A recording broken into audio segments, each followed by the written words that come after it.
ബഹുമാന്യരായ സത്യവിശ്വാസികളെ, വിശ്വാസികളെ, അള്ളാഹുവിനെ സൂക്ഷിച്ചുകൊണ്ട് അവന്റെ വിധിവിലക്കുകൾ ജീവിതത്തിന്റെ എല്ലാ മേഖലയിലും എല്ലാ സന്ദർഭത്തിലും പാലിച്ചുകൊണ്ട് ജീവിക്കണമെന്ന് ഏവരെയും ഓർമ്മപ്പെടുത്തുകയാണ്, വസിയത്ത് ചെയ്യുകയാണ്. ഈമാൻ നമ്മിൽ നിന്ന് ദുർബലമായി പോകുന്നതിന്റെ പല ലക്ഷണങ്ങൾ നമുക്ക് കാണാൻ സാധിക്കും. അതിലേറ്റവും പ്രധാനപ്പെട്ട ഒരു ലക്ഷണമെന്ന് പറയുന്നത് തിന്മകളോടുള്ള വെറുപ്പ് നമ്മുടെ മനസ്സിൽ നിന്ന് നീങ്ങിപ്പോവുക എന്നതാണ്. നമുക്ക് ചുറ്റുപാടും തെറ്റുകളും അധർമ്മങ്ങളും കാണുമ്പോൾ അതിനോട് പ്രത്യേകിച്ച് മനസ്സിലൊരു ചൊറിച്ചിൽ തോന്നാതിരിക്കുക, ഒരു വിഷമം തോന്നാതിരിക്കുക. അങ്ങനെ ആയിക്കഴിഞ്ഞാൽ നമ്മുടെ മനസ്സിൽ ഈമാൻ നഷ്ടപ്പെട്ടു എന്നതിന്റെ, അല്ലെങ്കിൽ അത് ദുർബലമായി എന്നതിന്റെ തെളിവാണ്. റസൂലുള്ളാഹി സ്വല്ലല്ലാഹു അലൈഹി വസല്ലം പറഞ്ഞിട്ടുണ്ട്, മൻ റആ മിൻകും മുൻകറൻ, നിങ്ങൾ ആരെങ്കിലും ഒരു തെറ്റ് കണ്ടാൽ ഫൽ യുഗയ്യിറുഹു ബിയദിഹി, അതിനെ കഴിയുമെങ്കിൽ നിങ്ങൾ കൈകൊണ്ട് തന്നെ തടുക്കണം. ഫഇൻ ലം യസ്തതി, അതിന് നിങ്ങൾക്ക് സാധ്യമല്ലെങ്കിൽ ഫബിലിസാനി, നിങ്ങൾ നിങ്ങളുടെ നാവ് കൊണ്ട് അതിനെ എതിർക്കണം.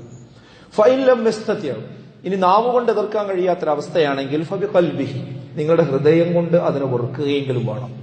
എന്നിട്ട് പറഞ്ഞത് വദാലിക അദ്അഫുൽ ഈമാൻ എന്നാണ്. ഹൃദയം കൊണ്ട് വെറുക്കുന്ന അവസ്ഥ എന്നൊക്കെ പറയുന്നത് അത് ഈമാൻ ദുർബലമായതിന്റെ ലക്ഷണമാണ്. ഈമാൻ ശക്തിപ്പെട്ടിട്ടുണ്ടെങ്കിൽ നിങ്ങൾ നാവുകൊണ്ട് പറയും. അതിലേറെ കുറച്ചുകൂടി നിങ്ങൾക്ക് ശക്തി ഉണ്ടെങ്കിൽ നിങ്ങൾ കൈകൊണ്ട് അത് എതിർക്കാൻ കഴിയുമെങ്കിൽ അത് ചെയ്യും. പക്ഷെ അതൊന്നും ചെയ്യാതെ മനസ്സിൽ ഒരു വെറുപ്പേ ഉള്ളൂ വെച്ചാൽ തന്നെ അതെന്തായി? ഈമാൻ ദുർബലം. ഇനി വെറുപ്പില്ലെങ്കിൽ എന്തായിരിക്കും അവസ്ഥ? ഈമാൻ തന്നെയല്ല.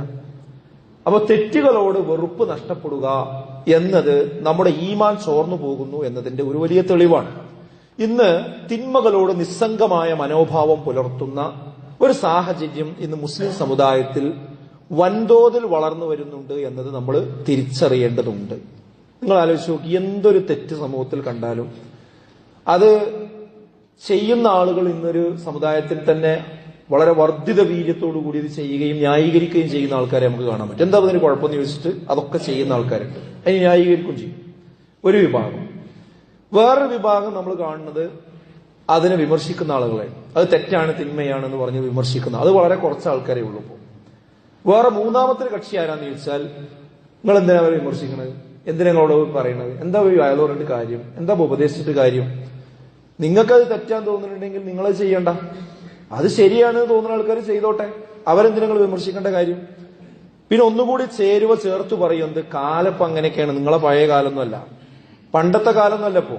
ഇപ്പൊ കാലം എന്ന് പറഞ്ഞാൽ ഇങ്ങനെയൊക്കെ ചെയ്യുന്ന ആൾക്കാരെ ഉള്ളൂ ഇപ്പോ, അതുകൊണ്ട് അതിനൊന്നും ഇനി വിമർശിക്കണ്ട എന്ന് പറഞ്ഞുകൊണ്ട് നിസ്സംഗമായി അതിനൊക്കെ മൗനം സമ്മതം എന്ന രീതിയിൽ നിന്നുകൊടുക്കുന്ന സാഹചര്യവും ഇന്ന് നമ്മൾ ഒട്ടനവധി രംഗങ്ങളിൽ കണ്ടുകൊണ്ടിരിക്കുന്നുണ്ട്. അതിലേറ്റവും പ്രസക്തമായൊരു ഉദാഹരണം ഇന്ന് മുളച്ചു നിൽക്കുന്നത്, ഇന്ന് സമൂഹത്തിൽ വലിയ ചർച്ചയാണ്, സ്വവർഗരതിയുമായി ബന്ധപ്പെട്ടുകൊണ്ടുള്ള വിഷയമാണ്. അതായത് സ്വവർഗരതി എന്ന് പറഞ്ഞാൽ അറിയാം, ഇവിടെ നമ്മുടെ നാട്ടിൽ നിലനിൽക്കുന്നത് ആണ് പെണ്ണിനെ കല്യാണം കഴിച്ച് ജീവിക്കുക എന്നതാണ്. ഇതാണ് നമ്മുടെ നാട്ടില് ഹെറ്ററോ നോർമേറ്റിവിറ്റി എന്നാണ് ഇതിന് സാധാരണ ഇംഗ്ലീഷിൽ പറയാറുള്ളത്. അതായത് എതിർ ലിംഗങ്ങൾ തമ്മിൽ കല്യാണം കഴിച്ച് ജീവിക്കുക, അതാണ് നമ്മുടെ നാട്ടിലുള്ള നിലപാട്. അങ്ങനെയാണ് വംശ പരമ്പരയൊക്കെ ഉണ്ടാവുക. ഇതാണ് പ്രകൃതി നമ്മളോട് പറയുന്നത്, പ്രകൃതി അനുകൂല മതം. എന്നാൽ പുതിയൊരു ചിന്താഗതി എന്താന്ന് ചോദിച്ചാൽ, അങ്ങനെയൊന്നും വേണ്ട, അതാണ് ആണിനെ കല്യാണം കഴിക്കാം, പെണ്ണ് പെണ്ണിനെയും കല്യാണം കഴിക്കാം, അതിനൊന്നും കുഴപ്പമില്ല, അതും മറ്റേതിനെ പോലെ തന്നെയാണ്, സമീകരിക്കുക, നോർമലൈസ് ചെയ്യുക. ഇതാണ് ഇപ്പോ നടന്നുകൊണ്ടിരിക്കുന്ന ഒരു കാര്യം. ഇവിടെ മുതിർന്ന ആളുകൾക്കൊക്കെ അറിയാൻ പറ്റും, കുറച്ചു മുമ്പ് പിന്നിലേക്ക് പോയി കഴിഞ്ഞാൽ ഇത്തരം ചർച്ചകൾ തന്നെ വലിയ നാണക്കേടോടുകൂടിയാണ് ആളുകൾ പറഞ്ഞിരുന്നത്. പരസ്യമായിട്ട് ഇത്തരം കാര്യങ്ങൾ പറയുക പോലും ചെയ്തിരുന്നില്ല. എന്നാൽ ഇന്ന് ഇതൊക്കെ പരസ്യമായി പറഞ്ഞുകൊണ്ടിരിക്കുകയാണ്. വലിയ കോട്ടിട്ട ആൾക്കാർ വന്ന് അത് ഡിസ്കസ് ചെയ്തുകൊണ്ടിരിക്കുകയാണ്, ചർച്ച ചെയ്തുകൊണ്ടിരിക്കുകയാണ്. അതിന് ചെയ്യണ പണി എന്താന്ന് വെച്ചാൽ, അതിന്റെ പേരൊന്നാണ് ഇംഗ്ലീഷ് ആക്കിയെന്ന് മാത്രം. അത് ലെസ്ബിയൻ എന്നാക്കി. ലെസ്ബിയൻ എന്ന് പറഞ്ഞാൽ പെണ്ണും പെണ്ണും തമ്മിലുള്ള ബന്ധങ്ങൾക്കാണ് ലെസ്ബിയൻ എന്ന് പറയുന്നത്. അതിന്റെ ചുരുക്കപ്പേരിൽ എല്ല് എന്ന് പറയും. ആണും ആണും തമ്മിലുള്ള ബന്ധങ്ങൾക്ക് ഗേ എന്ന് പേരിട്ടു. അവർ ഗേ ആണ്. അത് പറയുന്നതോടുകൂടി എന്തോ ഒരു പ്രൊഫസറാണെന്നുള്ള രൂപത്തിലാണ്, അവർക്ക് എന്തോ ഒരു വലിയ ഡിഗ്രി കിട്ടിയ രൂപത്തിലാണ് അതിനെ പറയാം. അത് ഗേ ആണ്, ഇത് ലെസ്ബിയൻ. ലെസ്ബിയൻ കപ്പിളാണ് അവര്. അതായത് സാധാരണ ഒരു ഭാര്യയും ഭർത്താവും ഒരു വണ്ടിമേ കല്യാണം കഴിച്ച് ഒന്നിച്ച് യാത്ര ചെയ്ത് പോണ ആൾക്കാരെ പോലെ അതിപ്പോ ലെസ്ബിയൻ കപ്പിളാണ്. ഇങ്ങനെ പറയുന്നതോടുകൂടി എന്തായി, അവർക്കും തന്നെ ഒരു വലിയ പ്രിവിലേജ് കിട്ടുന്ന ഒരു സാഹചര്യം ഇന്ന് നാട്ടിൽ വന്നുകൊണ്ടിരിക്കുന്നുണ്ട് എന്നതാണ്. മാത്രമല്ല, ഇതിനെ നോർമലൈസ് ചെയ്യുന്നത് ശരിയല്ലെന്ന് പറയുന്ന മറ്റു മതങ്ങളിൽ പെട്ട ആൾക്കാർ വരെ വരുമ്പോൾ അവരെപ്പോലും എതിർക്കാൻ ഇന്ന് മുസ്ലിം സമുദായത്തിലെ ആൾക്കാരെ രംഗത്ത് വരുന്നുണ്ട്. മറ്റു മതവിഭാഗത്തിലെ ചില ആളുകൾ വന്നിട്ട് ഇതൊന്നും ശരിയല്ല എന്ന് അവർ പറഞ്ഞാൽ അങ്ങനെ നിങ്ങൾ പറയാൻ പാടില്ല, ഇതെന്താ അവർക്ക് അംഗീകരിച്ചൂടെ എന്ന രീതിയാണ്. നമുക്കറിയാം, ഇന്ന് മുസ്ലിം കമ്മ്യൂണിറ്റിയിൽപ്പെട്ട രണ്ട് പെൺകുട്ടികളാണ് കോടതി വരെ പോയി അതിന് അവകാശമായിക്കൊണ്ട് വീട്ടിൽ നിന്ന് ഇറങ്ങി വന്ന് രണ്ടുപേരും ഒന്നിച്ച് ജീവിക്കുന്നത്. വേറെ സമുദായത്തിൽപ്പെട്ടവരല്ല, മുസ്ലിം സമുദായത്തിൽപ്പെട്ടവരാണ്. അവരെ ന്യായീകരിക്കാൻ വേണ്ടി കടന്നു വരുന്നതും മുസ്ലിം പ്രൊഫൈലിലുള്ള ആളുകളാണ് എന്ന് ഓൺലൈൻ മീഡിയ പരിശോധിച്ചാൽ നമുക്ക് കാണാൻ പറ്റും. ഈയിടെ വിവാദമായ ഒരു ടെലിവിഷൻ ഷോയിലെ രംഗം അതിന് വലിയ ഉദാഹരണമാണ്. ഒരു അറിയപ്പെടുന്ന ഒരു നടൻ, നമ്മുടെ പല കുട്ടികൾക്കിടയിലും വലിയ സ്വീകാര്യതയുള്ള ഒരു നടൻ, അത് ഏറ്റെടുത്തിരിക്കുക. ഏതൊരു തിന്മയെയും നോർമലൈസ് ചെയ്യാൻ വേണ്ടി ഉപയോഗിക്കുന്ന സംവിധാനം എന്താ വെച്ചാൽ ആദ്യം ഗ്ലോറിഫൈ ചെയ്യുക എന്നുള്ളതാണ്. അത് സെലിബ്രിറ്റികളെ കൊണ്ട് ഗ്ലോറിഫൈ ചെയ്യിപ്പിക്കുക എന്നുള്ളതാണ്. അപ്പൊ അവരൊക്കെ വന്ന് പറയുന്നതോടുകൂടി അതത് ശരിയാവും. അത് കുട്ടികൾക്കിടയിൽ എന്തായി അത് തെറ്റല്ല എന്ന് തോന്നിപ്പോകും. അതിനുവേണ്ടി ഇത്തരം നടന്മാരെ കാശ് കൊടുത്ത് കൊണ്ടുവന്ന് പ്രത്യേക ഷോ തന്നെ ചില ചാനലുകൾ സംഘടിപ്പിച്ചുകൊണ്ടിരിക്കുന്നുണ്ട്. കുറച്ച് കാലങ്ങളായിട്ട് അത് മലയാള ചാനലുകളിൽ നമുക്ക് കാണാൻ പറ്റും. അത് സ്ഥിരമായി ലക്ഷക്കണക്കിന് കുട്ടികളാണ്. ഇപ്പോൾ ഈ വിവാദമായ സാധനം തന്നെ വളരെ ചുരുങ്ങിയ മണിക്കൂറുകൾ കൊണ്ട് 10 ലക്ഷത്തിലധികം ആളുകൾ കണ്ടതായിട്ട് കാണാൻ പറ്റും. അതിലേറ്റവും പ്രായം നോക്കിക്കഴിഞ്ഞാൽ ഈ ഒരു 20-ന്റെയും 15-ന്റെയും 20-ന്റെയും 30-ന്റെയും ഇടയിലുള്ള ആളുകളാണ്. അപ്പൊ അവരിത് കാണുമ്പോൾ അത് കുഴപ്പമില്ല, അത് തെറ്റല്ല, എന്തായാലും കുഴപ്പം എന്ന രീതിയിലേക്ക് വരുന്ന ഒരു അവസ്ഥയുണ്ട്. നല്ലൊരു വിഭാഗം ഇത് രണ്ടും ഒരുപോലെയാണ് എന്ന ഒരു അവസ്ഥയിലേക്ക് നോർമലൈസ് ചെയ്തൊരവസ്ഥയിലേക്ക്, അതായത് രണ്ടും പോലെ ആൺ പെണ്ണിനെ കല്യാണം കഴിച്ച് ജീവിക്കുന്നത് പോലെ തന്നെയാണ് പെണ്ണും കല്യാണം കഴിക്കുന്നതും ആണും കല്യാണം കഴിക്കുന്നതും.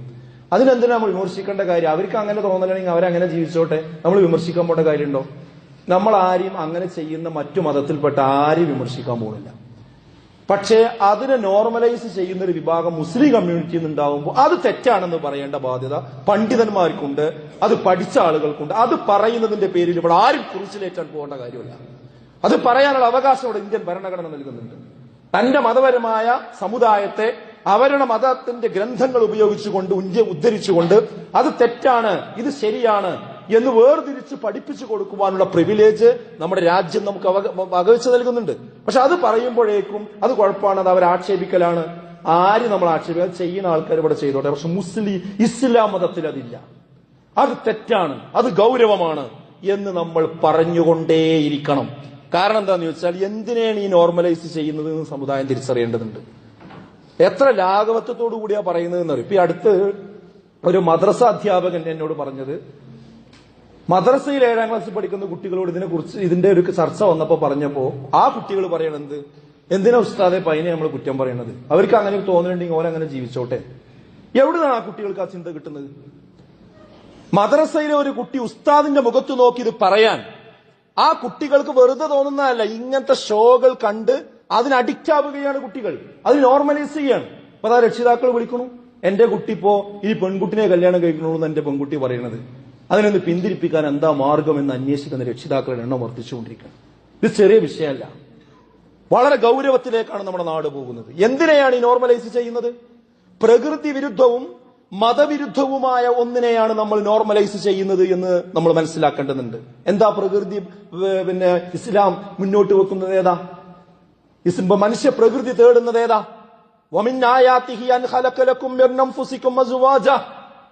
നിശ്ചയമായും നിങ്ങൾക്ക് ദൃഷ്ടാന്തമുണ്ട്. എന്തില്? നിങ്ങളെ പരസ്പരം ഇണകളായി സൃഷ്ടിച്ചു എന്നതിൽ ചിന്തിക്കുന്ന ആളുകൾക്ക് ദൃഷ്ടാന്തമുണ്ട് എന്നാണ് ഖുർആൻ പറയുന്നത്. മനുഷ്യനെ ഇണകളാക്കിയിട്ടാണ് സൃഷ്ടിക്കുന്നത്, ആണും പെണ്ണുമായിട്ട്.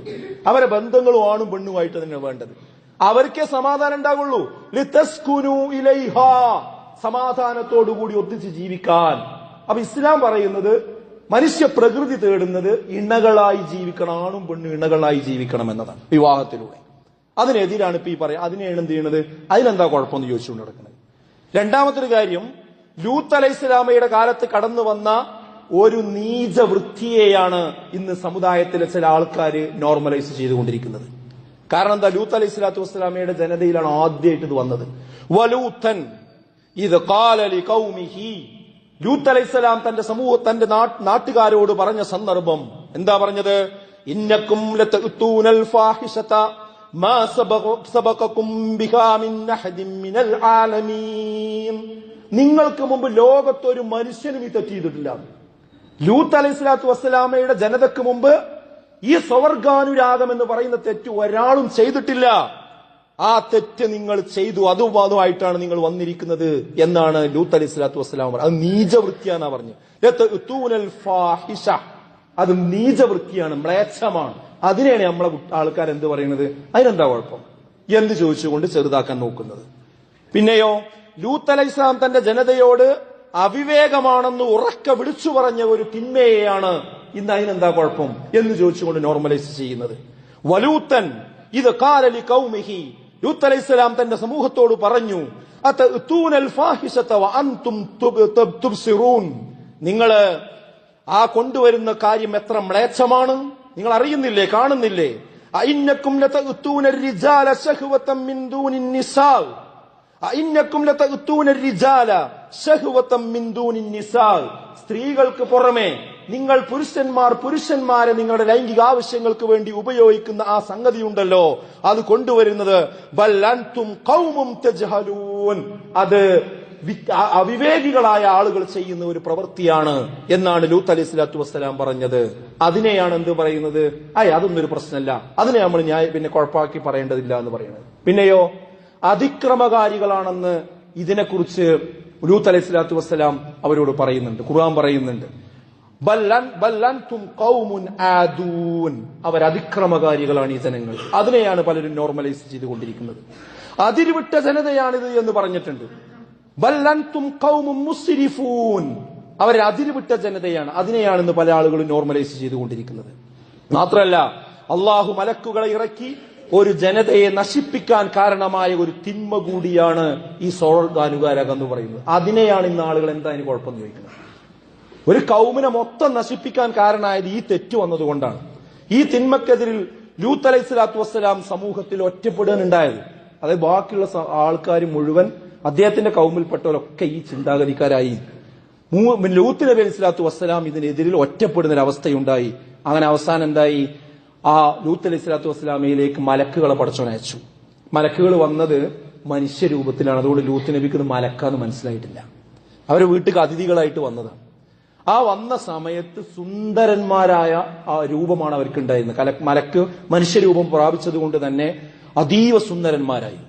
ആ സുന്ദരന്മാരായ കുറച്ച് ആൾക്കാർ ലൂത്ത് നബിന്റെ വീട്ടിൽ കയറി വന്നു എന്ന് കണ്ടപ്പോ അവിടുത്തെ കുറെ മനുഷ്യന്മാർ ഓടി വന്നു. നിങ്ങൾ ആലോചിക്കുക, അവിടുത്തെ നാട്ടിൽ എത്രത്തോളം വേരൂന്നിയിരുന്നു.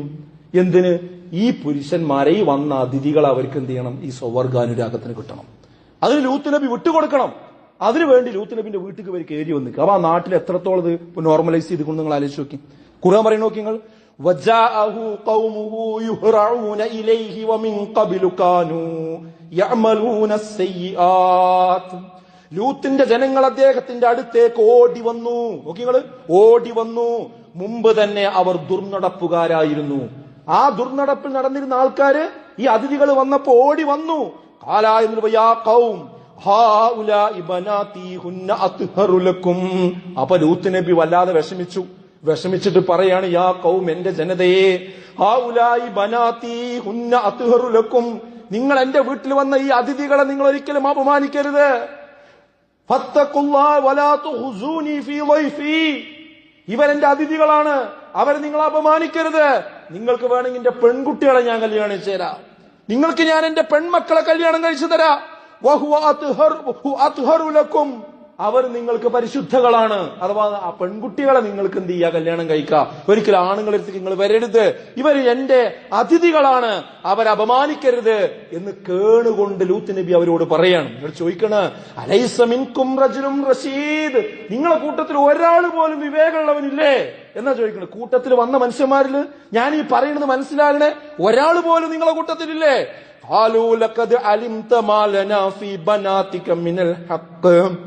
അപ്പൊ അവര് പറയണത്, ലൂത്തെ നിനക്കറിയാലോ ഞങ്ങൾക്ക് വേണ്ടത് നിന്റെ പെൺകുട്ടികളല്ല എന്നുള്ള കാര്യം നിനക്കറിയാലോ എന്ന് പറയാ. ഞങ്ങൾക്ക് വേണ്ടത് തീർച്ചയായും നിനക്കറിയാം, ഞങ്ങൾക്ക് വേണ്ടത് നിന്റെ പെൺകുട്ടികളെ അല്ല എന്ന് നിനക്ക് തന്നെ അറിയാലോ. ഔ ആവി ഇലാ റുക്നിൻ ശദീദ്. അപ്പൊ അദ്ദേഹം പറയാണ്, എനിക്ക് നിങ്ങളെ തടയുവാനുള്ള ശക്തി ഉണ്ടായിരുന്നുവെങ്കിൽ, അല്ലെങ്കിൽ ശക്തനായ ഒരു സഹായിയെ എനിക്ക് ആശ്രയിക്കാൻ ഉണ്ടായിരുന്നുവെങ്കിൽ ഞാൻ നിങ്ങളെ ഇവിടുന്ന് പുറത്താക്കുമായിരുന്നു. അപ്പൊ അത്രക്കും ഒറ്റപ്പെട്ടിക്കാണ് ആര്? ലൂത്ത് നബി. കാരണം ഇങ്ങനെ മനുഷ്യന്മാർ കയറി വന്ന് വീട്ടിക്ക് വന്ന അതിഥികൾ അപമാനിക്കാൻ വരുമ്പോ ലൂത്ത് നബി ഒറ്റപ്പെട്ട് പറയണത്, നിന്റെ കൂടെ വേറെ കുറച്ച് ആൾക്കാരുണ്ടെങ്കിൽ ഞാൻ കാണിച്ചു തരുന്നു, പക്ഷെ ഒറ്റപ്പെട്ടിക്കണം, നിസ്സഹാനായി നിൽക്കണം. അത്രക്ക് ആ സമുദായത്തിൽ എന്തായിട്ടുണ്ട്, ഈ ഒരു വൃത്തികേട് ആഴത്തിൽ വേരൂന്നിയിരുന്നു എന്നാണ്. അപ്പോഴാണ് ആ മലക്കുകൾ പറയുന്നത്, ഖാലൂ യാ ലൂത്ത് ഇന്നാ റുസുലു റബ്ബിക ലൻ യസിലൂ ഇലൈക. ലൂത്തേ, തീർച്ചയായും ഞങ്ങൾ നിന്റെ രക്ഷിതാവിന്റെ ദൂതന്മാരാണ്, അവർക്ക് നിന്റെ അടുത്തേക്ക് എത്താനാവില്ല. അപ്പോ ലൂത്ത് നബി ഒറ്റപ്പെട്ട് വിഷമിച്ചപ്പോ ഇവര് പറയണത്, ഞങ്ങൾ മനുഷ്യന്മാരല്ല, ഞങ്ങൾ മലക്കുകളാണ്, അള്ളാന്റെ അടുത്ത് വരുന്ന മലക്കുകളാണ്, ഒരിക്കലും ഞങ്ങളെ അടുത്തേക്ക് വരാൻ വിളിക്കും തീല കഴിയില്ല, ബേജാറാകണ്ട.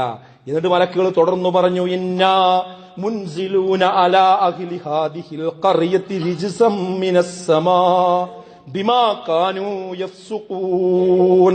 ഇന്നാ മുൻസിലൂന, നിശ്ചയമായും നാം ഇറക്കുന്നതാണ്, അലാ അഹ്ലി ഹാദിഹിൽ ഖറിയത്തി റിജ്സൻ, ഈ സമൂഹത്തിന് മുകളിൽ ശിക്ഷ ഇറക്കുന്നത് തന്നെയാണ്, മിനസ്സമാ, ആകാശത്ത് നിന്ന്, ബിമാ കാനൂ യഫ്സുഖൂൻ, ഈ അധർമ്മത്തിന്റെ ഫലമായിട്ട്, ഇവർ ചെയ്യുന്ന കൊടും അധർമ്മത്തിന്റെ ഫലമായി ആകാശത്ത് നിന്ന് ഇവർക്ക് ശിക്ഷ ഇറക്കുന്നത് തന്നെയാണ്. 4 രീതിയിലാണ് ആ സമുദായത്തെ അള്ളാഹു ശിക്ഷിച്ചത്. ശരിക്കും മനസ്സിലാക്കണം. ഇതിനെയാണ് നമ്മൾ ഈ നോർമലൈസ് ചെയ്യുന്നത്. എന്താ അതിന് കുഴപ്പമെന്ന് ചോദിക്കണം മുസ്ലിം നാമധാരികളോടാണ് ഞാൻ പറയുന്നത്, വേറുള്ളവരോടല്ല. എന്താ അതിന് കുഴപ്പമെന്ന് ചോദിക്കണം. 4 രൂപത്തിലാണ് ആ സമുദായത്തെ അള്ളാഹു ശിക്ഷിച്ചത്. ഒന്നാമത്തെ രീതി എന്ന് പറയുന്നത്, അവരുടെ കണ്ണിന്റെ കാഴ്ചയെ അള്ളാഹു കെടുത്തിക്കളഞ്ഞു എന്നാണ്. നോക്കൂ, നിങ്ങൾ ഖുർആൻ പറയുന്നത്, വലക്കത് അന്തറഹും ബത്ശതനാ ഫമാറൗ ബിന്നുദർ. അതെ, ശിക്ഷയെപ്പറ്റി താക്കീത് നൽകുകയുണ്ടായി. എന്താ ശിക്ഷ? അതായത് അവര് ഫതമാറൗ ബിന്നുദുർ, ആ ശിക്ഷയെ കുറിച്ച് താക്കീത് കൊടുത്തപ്പോ അവര് ആ താക്കീതുകളെയൊക്കെ എന്ത് ചെയ്തു? അവര് അതിനെ വിട്ടേച്ചു പോയി. അപ്പൊ വലഖദ് റാവദൂഹു അൻ വൈഫിഹി ഫതമസ്നാ അഅ്യുനുഹും.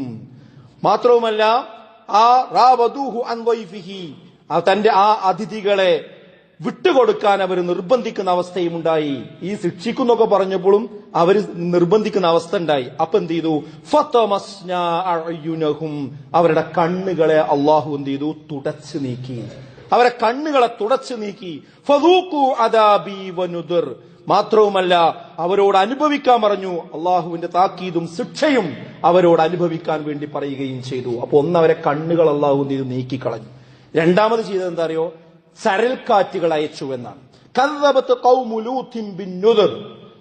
അള്ളാഹുവിന്റെ താക്കീതുകളെ അവർ കളവാക്കിയപ്പോ, ലൂത്തിന്റെ ജനത കളവാക്കിയപ്പോ, ഇന്നാ അർസൽനാ അലൈഹിം ഹസിബാ, ചരൽക്കാറ്റുകൾ അവർക്ക് മുകളിൽ വരിക തന്നെ ചെയ്തു. ഇല്ല ആല ലൂത്ത്, ലൂത്തിന്റെ കുടുംബം ഒഴിച്ച്, നജ്ജൈനാഹും ബിസഹർ, അവരെ ഒരു രാത്രിയിൽ അവരെ അള്ളാഹു രക്ഷപ്പെടുത്തി. ബാക്കിയുള്ള ആളുകളൊക്കെ എന്ത് ചെയ്തു? ചരൽക്കാറ്റ് കൊണ്ട് അവരെ ശിക്ഷിക്കുക തന്നെ ചെയ്തു. പിന്നെ ചെയ്തത് എന്താ? ഒരു ഘോര ശബ്ദം കൊണ്ട് അവരെ വിഴുങ്ങി എന്നാണ്. അവരെ ഒരു ഘോര ശബ്ദം മൂടിപ്പോവുക തന്നെ ചെയ്തു. അതിലൂടെ അവരെ പിടിച്ചു. നാലാമത് ചെയ്തത് എന്താ അറിയോ? ആ ഭൂമി ശരിക്കും അപ്പം മറിച്ചിടുന്ന മാതിരി കമിഴ്ത്തിന് മറിച്ചിട്ടു. ഒന്ന് ആലോചിച്ച് നോക്കി. ഫജഅൽനാ ആലിയഹാ സാഫിലഹാ, ഫജഅൽനാ, നാം ആ ഭൂമിയെ ആക്കി, ആലിയഹാ സാഫിലഹാ, മേൽഭാഗം താഴ്ഭാഗമാക്കി മാറ്റി, നേരെ അങ്ങോട്ട് ഉൾട്ടയാക്കി. വഅംതർനാ അലൈഹിം ഹിജാറതൻ മിൻ സിജ്ജീൽ, എന്നിട്ട് ചൂളക്കല്ലുകൾ ആ ഭൂമിയിൽ വർഷിപ്പിക്കുകയും ചെയ്തു എന്നാണ്. നിങ്ങൾ പറയും, ഏതിനാണ് നമ്മളെ പെൺകുട്ടികൾ എന്താ പയ്യ കുഴപ്പമെന്ന് ചോദിക്കുന്നത്? നേരത്തെ പറഞ്ഞ ആ സിനിമാ നടൻ ഇതിനെ ന്യായീകരിച്ചുകൊണ്ട് സംസാരിക്കുകയാണ്. ഇത് ശരിയല്ല, ഇത് നോർമലൈസ് ചെയ്യുന്നതിൽ എനിക്ക് താല്പര്യമില്ല എന്ന് ഒരു അമുസ്ലിമായ ഒരു സ്ത്രീ അവിടെ എഴുന്നേറ്റ് നിന്ന് പറയുമ്പോ ഇദ്ദേഹം അവരോട് പറയുന്നത്, നിങ്ങൾ ഈ ഷോയിൽ നിന്ന് ഇറങ്ങിപ്പോയിക്കോളൂ, അങ്ങനത്തെ ആൾക്കാർ ഇവിടെ നിൽക്കണ്ട എന്ന് പറഞ്ഞ് ഷൗട്ട് ചെയ്യണം. അപ്പൊ ആ ഷൗട്ട് ചെയ്യുന്ന സമയത്തും ആ കുട്ടിയെ നിങ്ങൾ എന്തിനാണ് അങ്ങനെ ന്യായീകരിക്കുക, എന്തിനാണ് കുഴപ്പമെന്ന് പറയുന്നത്? ഒരു മുസ്ലിം പേരുള്ളവർ നീച്ചു നിന്നിട്ടാണ് എന്ത് ചെയ്യുന്നത്, അതിന് പിന്നെ ഇവരെ വിമർശിക്കുന്നത്. അതൊക്കെ അവരുടെ ഇഷ്ടമല്ല, ആ ഇഷ്ടപ്രകാരം ഇത് ജീവിച്ചോട്ടെ എന്ന് പറഞ്ഞ് പറയാം. രക്ഷയ്ക്ക് വരുന്നത് ആരൊരു മുസ്ലിം പേരുള്ള ആളാണ്. നിങ്ങളൊന്ന് ആലോചിച്ച് നോക്കൂ. മുസ്ലിം സമുദായത്തിൽപ്പെട്ട ആൾക്കാരോടാണ് ഞാൻ പറയുന്നത്. മറ്റുള്ളവരുടെ കാര്യം അവരുടെ വിഷയമാണ്. എന്നിട്ട് എന്തിനാണ് ന്യായീകരിക്കുന്നത്? ഒരു സമുദായത്തെ മൊത്തം നശിപ്പിക്കാൻ കാരണമായ ഒരു ദുർവൃത്തിയെയാണ് ഇന്ന് സമുദായം എന്ത് ചെയ്യുന്നത്, ഇത്ര നിസ്സാരമായി ന്യായീകരിച്ചുകൊണ്ടിരിക്കുന്നത്. ഈ ദുർവൃത്തി വീണ്ടും ലോകത്ത് ആവർത്തിക്കാൻ സാധ്യതയുള്ളത് കൊണ്ട് തന്നെയാവണം ലോകാവസാനം വരെയുള്ളവർക്ക് ഒരു ദൃഷ്ടാന്തമായി ആ ശിക്ഷയുടെ അടയാളം അള്ളാഹു അവശേഷിപ്പിക്കുകയും ചെയ്തിട്ടുണ്ട്. ഞാൻ ഓതി വെച്ച ആയത്തതാണ്. വതറക്നാ ഫീഹാ ആയതൻ ലില്ലദീന യഖാഫൂനൽ അദാബൽ അലീം. വേദനയേറിയ ശിക്ഷയെ ഭയപ്പെടുന്നവർക്ക് ഒരു ദൃഷ്ടാന്തം നാം അതിൽ അവശേഷിപ്പിക്കുകയും ചെയ്തു. ഏതില്? ഈ മനുഷ്യന്മാരെ നശിപ്പിച്ചത് ഇനി ലോകത്ത് വരുന്ന ആളുകൾക്കൊക്കെ അത് കാണാൻ അത് അവിടെ അവശേഷിപ്പിക്കുകയും ചെയ്തു എന്നാണ്. അതിന്റെ പേരാണ് ഡെഡ് സീ എന്ന് നമ്മൾ ഇംഗ്ലീഷിൽ പറയുന്ന ചാവുകടൽ. മലയാളത്തിൽ ചാവുകടൽ എന്ന് പറയും. സീ ഓഫ് സാൾട്ട് എന്നും പറയാറുണ്ട്. അറബിയിൽ അൽ ബഹറുൽ മയ്യിത്ത് എന്ന് പറയാറുണ്ട്. അതെവിടെയാണുള്ളത്? ഈ പേരുകളിലൊക്കെ അറിയപ്പെടുന്ന ഇസ്രായേലിനും ജോർദാനിനും ഇടയിലുള്ള കരകളാൽ ചുറ്റപ്പെട്ട് കിടക്കുന്ന ഒരു തടാകത്തിന്റെ പേരാണ് ഡെഡ് സീ എന്ന് പറയും. അവിടെയാണ് ലൂത്ത് നബിയുടെ ഈ ജനത താമസിച്ചിരുന്നത്. നമ്മൾ ആലോചിച്ച് നോക്കി. ഇന്നും അവിടെ പോയാൽ അത് കാണാൻ പറ്റും. ഭൂമിയിലെ ഏറ്റവും താഴ്ന്ന ജലാശയമാണത്. അതിന്റെ പ്രത്യേകത എന്താ വെച്ചാൽ അതിലൊരാൾ കടന്നു കഴിഞ്ഞാൽ താഴേക്ക് പോകൂല. അപ്പൊ നമ്മളെ വെള്ളത്തിലൊക്കെ ഒരാൾ ഇങ്ങനെ വെള്ളത്തിൽ ചാടി കഴിഞ്ഞാൽ താഴേക്ക് പോകും. നീന്താൻ കഴിയാത്ത മുങ്ങി മരിക്കും. പക്ഷെ ഈ വെള്ളത്തിൽ വീണ് കഴിഞ്ഞാൽ അത് താഴേക്ക് പോകില്ല. ഇപ്പൊ അടുത്ത പത്രത്തിലൂടെ ഉണ്ടായിരുന്നു, ഒരാൾ ആ വെള്ളത്തിൽ മലർന്ന് കിടന്ന് പത്രം വായിക്കുന്ന ഫോട്ടോ ഉണ്ടായി. പത്രം നനഞ്ഞു പോകുന്നു പോലില്ല. അയാൾക്ക് സ്വസ്ഥമായിട്ട് കിടക്കാൻ പറ്റും. അതിന് കാരണം എന്താണെന്ന് ചോദിച്ചാൽ ഇതിന് സമുദ്രത്തെക്കാൾ 8.6 മടങ്ങ് ലവണാംശം അതിൽ കൂടുതലാണ്. ഉയർന്ന അളവിൽ ലവണാംശം ഉള്ളതിനാൽ കൊണ്ട് തന്നെ അതിൽ ജന്തു വളർച്ചയുണ്ടാവില്ല. അതിന്റെ കടലിന്റെ കരകളിലാകട്ടെ സസ്യലതാദികളും ഉണ്ടാവില്ല. അത് കാരണം എന്താ വെച്ചാൽ ഇത് കീഴ്മേൽ മറിച്ച ഭൂമിയാണ്. അതോടൊപ്പം തന്നെ ഈ ശിക്ഷ വന്ന ഭൂമിയാണ്. ആ ഒരു പ്രശ്നം കൊണ്ട് തന്നെ ആ കടൽ ഇന്നും ഒരു ദൃഷ്ടാന്തമായി അവിടെ നിലനിൽക്കുക. ഇത് ഖുർആൻ സത്യമാണെന്നുള്ള തെളിവും കൂടിയാണ്. അതുകൂടി നമ്മൾ ആലോചിക്കേണ്ട കാര്യം. ഇനി ഇത് സമുദായത്തിൽ വരാൻ, ഈ തെറ്റ് വരാൻ സാധ്യതയുണ്ട് എന്ന് അള്ളാന്റെ റസൂല് പറഞ്ഞു. ഇന്ന അഖ്വഫ അഖാഫു അലാ ഉമ്മത്തി അമലു ഖൗമി ലൂത്ത്. ഇന്ന അഖ്വഫ, ഞാൻ ഭയപ്പെടുന്നു, മാ അഖാഫു അലാ ഉമ്മത്തി, എന്റെ ഉമ്മത്തിൽ വരുന്നത് ഞാൻ ഭയപ്പെടുന്നു. എന്ത്? അമലു ഖൗമി ലൂത്ത്. ലൂത്ത് നബിയുടെ സമൂഹത്തിൽ ഉണ്ടായിരുന്ന മ്ലേച്ഛമായ ദുഷ്വൃത്തി ഉണ്ടല്ലോ, അതെന്റെ സമുദായത്തിലേക്ക് വീണ്ടും വരുമെന്ന് ഞാൻ ഭയപ്പെടുന്നുവെന്ന് അല്ലാഹുവിന്റെ റസൂൽ സല്ലല്ലാഹു അലൈഹി വസല്ലമയാണ് പറയുന്നത്. മാത്രമല്ല നബി സല്ലല്ലാഹു അലൈഹി വസല്ലം ശപിച്ച ഒരു തിന്മയെയാണ് ഇന്ന് ആളുകൾ നോർമലൈസ് ചെയ്യുന്നത് എന്ന് അറിയണം. അല്ലാഹുവിന്റെ റസൂൽ പറഞ്ഞത് എന്താ? മൽഊനും മിൻ അമലി ബിഅമലി ഖൗമി ലൂത്ത്. ഈ ലൂത്ത് നബിയുടെ കൗമിന്റെ ആ പ്രവൃത്തി ചെയ്യുന്ന ആളുകളെ അള്ളാഹു ശപിക്കട്ടെ എന്ന് റസൂലുള്ളാഹി സ്വല്ലല്ലാഹു അലൈഹി വസല്ലം പറഞ്ഞത് കാണാൻ സാധിക്കും. സുഹൃത്തുക്കളെ, എത്ര ഗൗരവമാണ് അതൊക്കെ വിഷയം. മതം അറിയില്ല, ദീൻ എന്താന്നും അറിയില്ല, ഖുർആൻ എന്താന്നും അറിയില്ല, ഹദീസ് എന്താന്നും അറിയില്ല. സോഷ്യൽ മീഡിയയിൽ അവനാൻ ഇഷ്ടപ്പെടുന്ന ഏതെങ്കിലും നടന്മാർ എന്തെങ്കിലും വന്ന് പറഞ്ഞാൽ അതിന്റെ അടിയിൽ പോയിട്ട് ലൈക്ക് അടിക്കുക, എന്താ അതിന് കുഴപ്പം, ഓല അങ്ങനെ ജീവിച്ചോട്ടെ. ഇത്ര ഗൗരവത്തോടു കൂടി ഇസ്ലാം പറഞ്ഞ ഒരു തെറ്റിനെയാണ് ഇന്ന് നമ്മുടെ നാട് ഇങ്ങനെ ലാഘവത്വത്തോടു കൂടി പറയുന്നത്. ഇതിന് ഒരാൾ സംസാരിച്ച് പ്രസംഗിക്കുക ചെയ്താലോ എന്തിനാ അതൊക്കെ പറയണേ? നമ്മള് അത് ചെയ്യണമല്ലോ, അങ്ങനെ ചെയ്തോട്ടെ. അത് പറയാനാ അങ്ങനെയാണെങ്കിൽ എന്തിനാ ഇവിടെ പ്രവാചകന്മാർ വന്നത്? ഇനി പ്രവാചകന്മാർ വരാല്ല, അതിന്റെ അനന്തരാവകാശികൾ പണ്ഡിതന്മാരാണ്. അതുകൊണ്ട് പണ്ഡിതന്മാർ ഇതിന്റെ നെല്ലും പതിരും വേർതിരിച്ച് പഠിപ്പിച്ചു കൊടുക്കുക എന്നത് ഈ കാലഘട്ടത്തിന്റെ അനിവാര്യതയാണ്.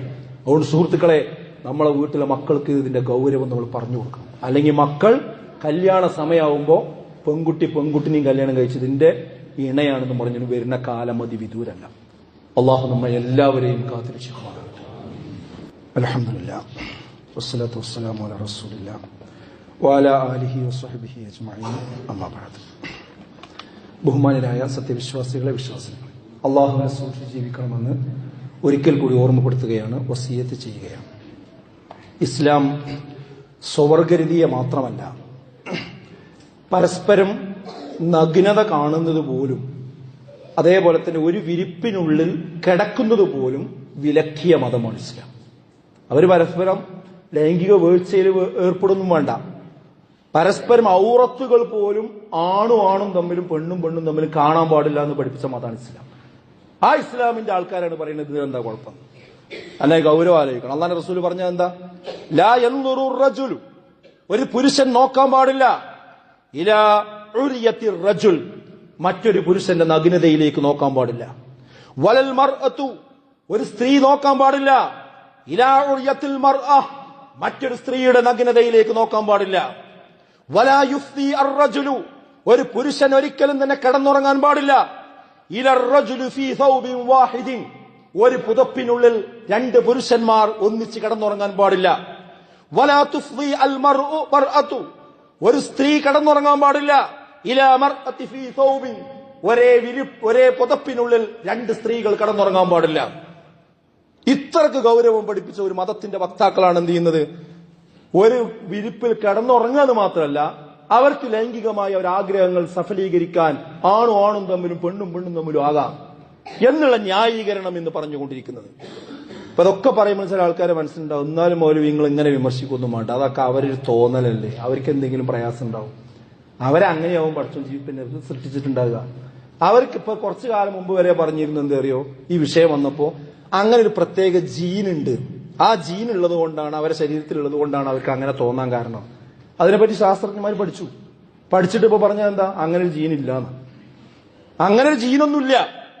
പിന്നെ ഓരോരുത്തരുടെ തോന്നൽ, ആ തോന്നലാണ് ഓരോരുത്തരും ചെയ്യേണ്ടതെന്ന് അംഗീകരിച്ചു കൊടുത്താൽ എന്തായിരിക്കും നമ്മുടെ നാടിന്റെ അവസ്ഥ? ഓരോരുത്തരും ആലോചിക്കണം. എന്നാ ഭരണഘടന എന്താ ചെയ്യുക, നമ്മളെ നിയമം എന്താ ചെയ്യുക, ഇന്ത്യൻ പീനൽ കോഡ് എന്താ ചെയ്യുക? ഇവിടെ പിന്നെ വണ്ടി ഓടിക്കുന്ന ആൾക്കാരുണ്ട് അല്ലെ, വണ്ടി ഓടിക്കുമ്പോൾ എന്തൊക്കെ നിയമമുണ്ട്? സീറ്റ് ബെൽറ്റ് ഉണ്ടേ. ഒരാൾ പറയുന്നത് എന്റെ തോന്നലാണെന്ന്, എനിക്ക് സീറ്റ് ബെൽറ്റ് ഇട്ടാൽ ശരിയാവില്ല, ഞാൻ സീറ്റ് ബെൽറ്റ് ഇടുന്നില്ല. എന്താ പോലീസുകാരന് എംവിഡിന്റെ നിയമം എന്തായിരിക്കും അവരോട്? അങ്ങനെ ഓരോരുത്തരെ തോന്നലിന് കയറി ഊരി വിട്ടാൽ എന്തായിരിക്കും നമ്മുടെ നാടിന്റെ അവസ്ഥ? ഇതൊക്കെ ഗുരുതരമാണ് വിഷയം. മാത്രമല്ല, ഇനി തോന്നലിന്റെ പട്ടിക ഉണ്ട്, ആ പട്ടികന്റെ പേരാണ് LGBTQIA++++. ഈ പ്ലസ് പ്ലസ് പ്ലസ് എന്ന് പറയുന്നത് എന്താ അറിയോ? ഇനി വരാൻ പോണ തോന്നലുകളാണ്. ഇപ്പൊ വന്ന തോന്നലുകൾ എന്തൊക്കെ?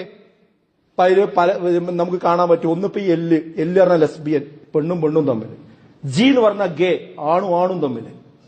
പിന്നെയോ ഇനി അതിന്റെ ബാക്കി വരാൻ പോണതാണെന്ത്? ഇൻസെസ്റ്റ് വരാണ്. എന്താ ഇൻസെസ്റ്റ് എന്ന് പറഞ്ഞാൽ? ഒരേ കുടുംബത്തിൽപ്പെട്ട രക്തബന്ധത്തിൽപ്പെട്ട ആളുകൾ തമ്മിൽ ലൈംഗിക വൃത്തിയിൽ ഏർപ്പെടുക. അതായത് അമ്മ മകനുമായിട്ട്, അച്ഛൻ മകളുമായിട്ട്. ഇതൊന്നും പറയാൻ പറ്റില്ല, അത്രയ്ക്ക് ഗുരുതരാണ് വിഷയം. അപ്പൊ ഓന്റെ ന്യായം എന്താ? നിന്റെ തോന്നൽ അങ്ങനെയാണ്, അപ്പൊ ന്യായം അംഗീകരിച്ചു കൊടുക്കണം എന്നാ പറയുന്നത്. വേണ്ട, അതിന്റെ ഒന്നാണ് ഐ എന്ന് പറയുന്നതിൽ ആലോചിച്ചു നോക്കണം നമ്മൾ. പിന്നെ ശവരതി, ചില ആൾക്കാർക്ക് ശവത്തിനോടാണ് ഇഷ്ടം.